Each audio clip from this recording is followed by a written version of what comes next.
Έχω πάρα πολύ άγχος. Πριν από λίγο, με πήρε ο Βίκτορας να μου πει ότι τελικά θα πάνε Ελβετία 4 μέρες και μου είπε να πάω μαζί του. Τώρα, μέχρι την πρωτοχρονιά δηλαδή. Το πρόβλημα είναι όπως πάντα ο μπαμπάς με την υπερπροστατευτικότητά του. Τι να κάνω ρε γαμώτο για να με αφήσει?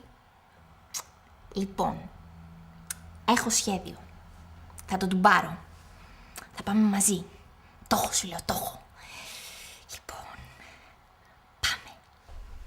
Καλώς την Hello. Πες γεια στους φίλους μου. Γεια σας, χρόνια πολλά.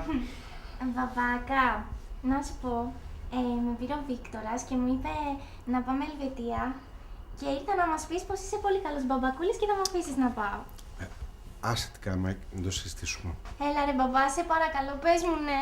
Για 4 μέρες μόνο. Όχι θα με μπροστά στην φιλοξενήσει η κάμερα. δική του. Έλα ρε μπαμπάκα μου, πες Μυρτώ, μου ναι. τα έχουμε πει αυτά τα πράγματα. Ρε μπαμπά, τι λες τώρα, γιατί να μην πάω, σε παρακαλώ. Τι γιατί ρε αγαπούλα μου, τα έχουμε πει αυτά τα πράγματα και σταμάτε επιτέλους με αυτήν την κάμερα. Έλα ρε μπαμπά, γιατί. Δεν το πιστεύω. Μα καλά, δεν καταλαβαίνεις.